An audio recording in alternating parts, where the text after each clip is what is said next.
czasie powstania warszawskiego mieszkałam przy ulicy Wolskiej 114. 5 sierpnia Niemcy zajęli szpital. Mówili, że są z dywizji Hermann Göring. Młodych mężczyzn zabijali od razu po wyjściu z domu. Przyprowadzali grupy z domów Wolska.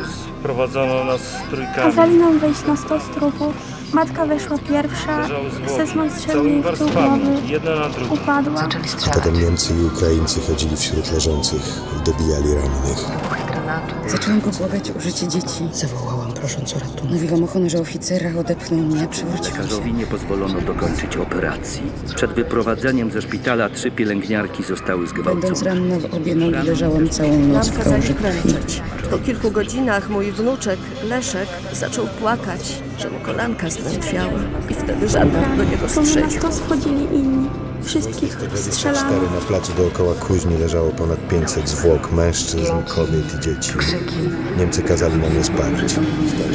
W odległości pół metra od hali fabrycznej upadłem, nie będąc rannym. Na mnie upadł trafiony mężczyzna i skonał. Fundacja Staszica kazali nam ułożyć duży stos ciał ludzkich na pryzmie węgla. Ten zamordowany zaczął krzyczeć, że nas też zabiją. I wtedy oprawca strzelił mu w tył głowy.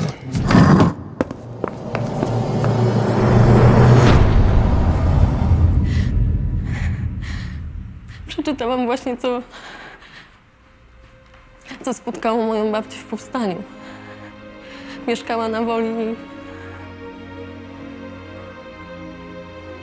Przepraszam. Wiedziałam, że moja sąsiadka przeżyła egzekucję. Na naszym podwórku. W domu, gdzie potem przez 60 lat mieszkała. Kulturalna, cicha, nic o sobie nie mówiła. Dopiero teraz przeczytałam, co jej się przydarzyło. Wolę znam świetnie. Tu się urodziłem.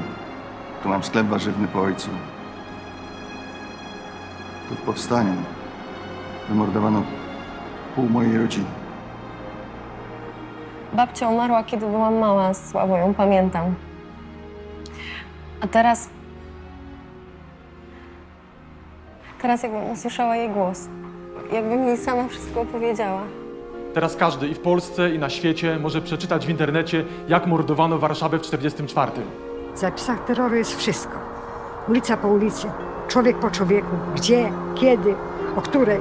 I nie trzeba wcale chodzić do biblioteki czy archiwum. Wystarczy w domu włączyć komputer i wejść na stronę www.zapisyterroru.pl. A potem poznać wojenne losy ludzi ze swojego miasta, ulicy, a nawet domu. Ludzi, którzy mieli imiona, nazwiska, adresy. A ja w zapisach terroru poznałam powstańczą historię mojej rodziny. Poznałem losy kamienicy, w której mieszkam.